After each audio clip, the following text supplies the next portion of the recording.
Car में सवार मियां बीवी को रोककर वीडियोस बनाकर पैसे बटोरने वाले पुलिस एहलकार गिरफ्तार। फैमिली जा रही थी जिसको रोका गया, उन्होंने उनको डराया धमकाया कि आपके ऊपर ये पर्चा हो जाएगा और 10,000 रुपए वॉलेट में थे वो ले लिए। उसके बाद उन्होंने कहा कि नहीं, दिस इज नॉट इनफ, आप हमें एटीएम से और पैसे दें।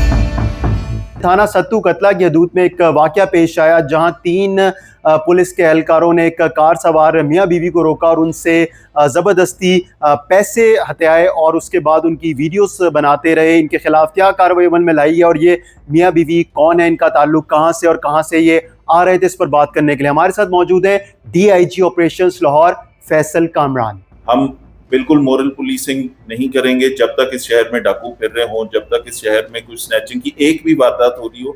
हमारा काम नहीं है इस तरह लोगों को हरासा करना या तंग करना, बिल्कुल ये पुलिस का काम नहीं। मैंने बड़ा क्लियर पुलिस वालों को ये चीज क्लियर कर दी, कहीं पे किसी फैमिलीज को, कपल्स को इस तरह से रोकना और उनकी तलाशी लेना और उनको हरासा करके उनसे पैसे ले लेना या ब्लैकमेल करके उनको तंग करना, ये वाली सारी चीज जहां हुई, जहां रिपोर्ट हुई, यहाँ पे उसके ऊपर कार्रवाई भी होगी, महकमे से भी निकाले जाएंगे, पर्चा भी भुगतेंगे। इस केस के अंदर ये फैमिली जा रही थी जिसको रोका गया, उस रोकने के अंदर उन्होंने उनको डराया धमकाया कि आपके ऊपर ये पर्चा हो जाएगा और वो पर्चा हो जाएगा। तो इसके बीच में उन्होंने घबरा के उनकी जेब में जितने 10,000 रुपए वॉलेट में थे वो ले लिए। उसके बाद उन्होंने कहा कि नहीं, दिस इज नॉट इनफ, आप हमें एटीएम से और पैसे दें। 5,000 और निकलवाए, 15,000 रुपए टोटल उनसे लिए और ये 15,000 रुपए लेने के बाद उन्होंने उनको कहा कि अब आप जाएं यहाँ से। 3 बंदे थे, 3 एहलकार थे, ये 15,000 रुपए लिए गए। वो हमारे पास वो कंप्लेनेंट्स दोनों आए, उन्होंने बताया कि हमारे साथ ये हुआ है। वो कंसर्न थाने का SHO ने बड़ा अच्छी तरह उन्हें डील किया, तमाम लोगों की शिनाख्त कराई। सत्तू कतला थाने में वो एहलकार, सारे एहलकार देखने के बाद वो उन्होंने नहीं पहचाना। फिर उसके बाद वो नवाब टाउन के एरिया में, क्योंकि बाउंड्रीज मिलती हैं, एक तरफ रोड नवाब टाउन में आती है, एक तरफ सत्तू कतला में आती है, फिर नवाब टाउन के सारे एहलकार दिखाए, उनकी तस्वीरें दिखाई, उन्होंने फौरन बंदा पहचान लिया। जब वो बंदे पहचाने, उनको इंटेरोगेट किया, बिल्कुल साबित हुई चीज़, उनके पास वो सारे प्रूफ थे कि किस तरह इन्होंने मैसेज किए, किस तरह उनसे डॉक्यूमेंट्स मंगवाए, किस तरह उनसे ATM से पैसे निकलवाए, को हर ट्रांजैक्शन मुकम्मल थी, पूरे सबूत थे। उनको गिरफ्तार किया, पर्चा भी दिया। अब इस तरह के केसेस में होता क्या है, अल्टीमेटली मेरा काम ये है कि जहां ऐसी खराबी हो, इस तरह के गंदे एलिमेंट्स को वीड आउट करने के लिए उनको निकाला जाए, पर्चा भी दें, ताकि एक उसका क्रिमिनल रिकॉर्ड भी बने, सारी जिंदगी पता लगता रहे। भले वो 2 साल बाद कहीं अदालतों में अपीलें करके वो वापस आ जाए इस महकमे में, लेकिन उसका रिकॉर्ड हमेशा रहेगा। जब उसका शिनाख्ती कार्ड डालेंगे, जब उसका हरमिस फॉर्म देखेंगे, तो पता लगेगा ये वो शख्स है जो लोगों से इस तरह हरासा करके या भत्ता लेता रहा है या उनको ब्लैकमेल करता रहा है, तो उसका वो टैग जरूर लग जाए। तो इसलिए हमने हर सूरत में पर्चा देना होता है ऐसे केसेस में, और फिर महकमे से डिसमिस भी करना है।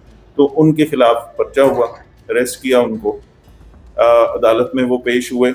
एक अफसोसनाक चीज़ ये हुई कि वो जो मुद्दई थे इसमें, उन्होंने उसको अदालत में माफ़ कर दिया कि हम इस केस को ख़त्म करना चाहते हैं, जो कि मैं समझता हूँ भले उन्होंने माफ़ कर दिया, लेकिन डिसमिसल फिर भी होगा इसमें। हम अपनी सारी कोडल फॉर्मेलिटीज़ पूरी करेंगे, इनको महकमे से निकालेंगे ताकि दोबारा इस तरह के लोग इस महकमे में ना आए। जहाँ पे भी ऐसी कोई खराबी होगी, जहाँ रिपोर्ट करेंगे हमारे शहरी, जहाँ पे पता लगेगा उसके ऊपर एक्शन होगा। पुलिस वालों को भी मैं ये मैसेज दूंगा आपके फोरम के तवसत से, हमारा काम बिल्कुल नहीं है मोरल पुलिसिंग करना। जब तक यहाँ पे स्नैचिंग हो रही है, जब तक यहाँ पे कोई एक सिंगल वारदात हो रही है, हमने उसके ऊपर फोकस करना है, स्ट्रीट्स को क्राइम से पाक करना है। और ये वाले जो चीज़ें हैं, लोगों के निकाह में चेक करना और लोगों को इस तरह फैमिलीज को हरास करना, ये बिल्कुल इसकी गुंजाइश। अच्छा, जो तीनों एहलकार है, इन्होंने इस गाड़ी को, चलती हुई गाड़ी को रोका था या फिर ये कहीं नाका लगा के खड़े हुए थे? इन्होंने चलती हुई गाड़ी को रोका, गाड़ी गुजर रही थी, उसमें एक मियाँ बीवी बैठे हुए थे। इन्होंने उनको रोक के उसके बाद उनको हरासा करना शुरू किया कि आपके ऊपर फलां पर्चा हो जाएगा, फांसी का पर्चा हो जाएगा, तो इस तरह की चीज़ हो जाएगी।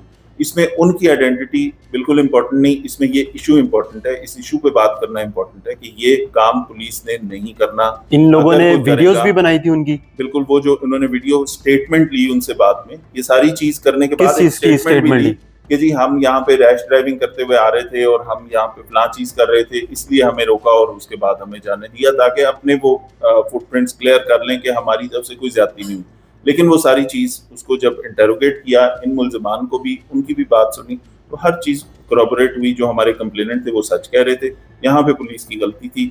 उनको डिसमिस भी इंशाल्लाह हम करेंगे, क्योंकि वो उसका एक प्रोसेस है, ताकि पूरा प्रोसेस कंप्लीट करने के बाद डिसमिस किया जाए, ताकि उनको अदालत में या किसी और जो अथॉरिटी है जहां अपील कर सकते हैं, वहां से फायदा ना हो इस चीज का कि प्रोसेस फॉलो। अमूमन हम देखते हैं जिस तरह ये मियाँ बीवी कंप्लेन लेकर थाने पहुंच गए, लोग डर जाते हैं। अब जिस तरह वीडियो बनाई और उनसे कहा कि आपने ये किया, फिर पैसे ले लिए, तो लोग कंप्लेन नहीं करते हैं। उनको क्या कहना चाहेंगे आप? लोग कंप्लेन नहीं करते थे।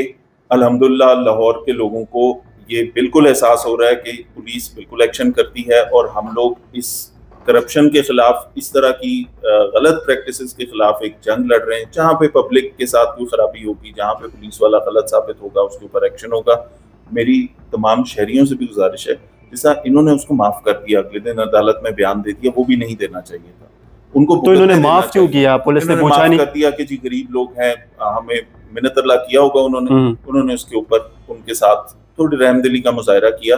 लेकिन मैं समझता हूँ कि इसको बिल्कुल इस तरह के लोगों को फिक्स भी करना चाहिए, वीड आउट करना चाहिए, डिसमिस करना चाहिए, ताकि दोबारा इस महकमे में ना आए।